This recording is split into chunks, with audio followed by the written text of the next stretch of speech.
Gran Turismo 4 Prologue Edition is the demo that was recently released in Japan by Sony and developer Prologue Digital that is designed to give fans who are eagerly awaiting the release of Gran Turismo 4 a taste of what's to come. Gran Turismo 4 is still currently slated for a 2004 release, but until that time, Polyphony and Sony have kind of cobbled together an assortment of modes and some cars and a few other little tidbits to give fans something to whet their appetites for until they can get their hands on the final game.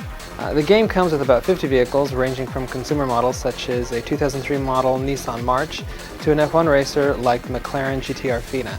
There are also a few surprises like the Mazda Kusabi, which is a futuristic concept car that made its debut at the Frankfurt Motor Show just this summer. But these and a number of other cars actually aren't available from the beginning. You're only going to have about a dozen cars to start with when you first start the game. You'll have to unlock the cooler cars by playing through some of the game's modes. GT4 Prologue Edition contains two modes, Arcade and School. In the Arcade mode, you'll choose a car in a course and go on a time trial run. Some of the courses are going to give you the option to drive against cars that are controlled by AI opponents, and others will just have you racing by yourself.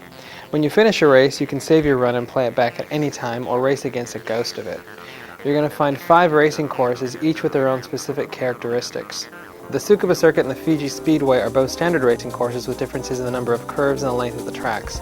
The New York course is built by closing out the roads in the city. Since the course is made out of street blocks, the curves are all 90-degree turns. The Grand Canyon course features a dirt road, so your vehicle will be constantly skidding, or drifting if you actually have that down, on the corners of the track.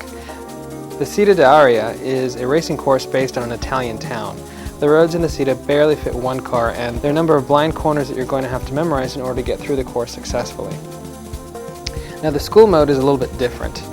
It consists of about 24 stages which are laid out on a Monopoly-style board, which is sort of like a map, that has road sign icons on it. Each of the stages contains lessons on useful techniques in playing the game. You're going to be rewarded with a car as you pass each of the lessons.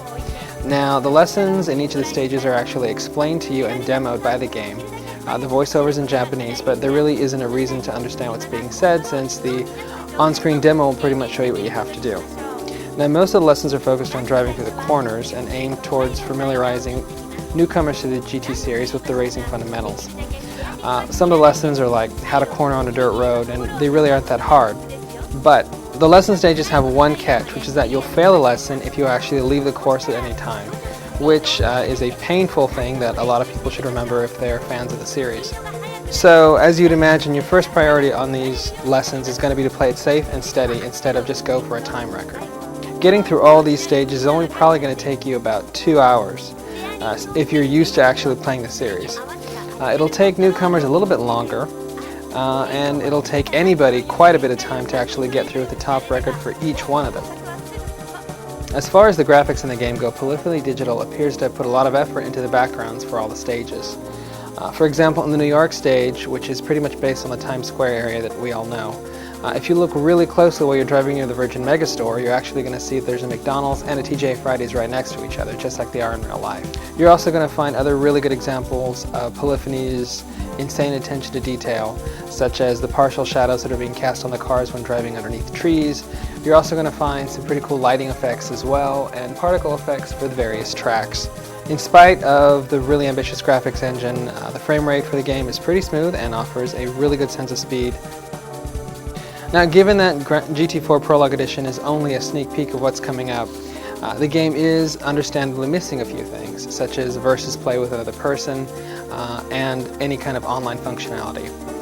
One small thing which some fans are having some trouble with is the lack of a calibration option for the GT Force Pro steering controller. But that's really not that big of a deal since we're pretty safe in assuming that it will be in the final version. Another thing that may or may not be in, we haven't really been able to tell yet, is the human AI engine that Polyphony's talked about.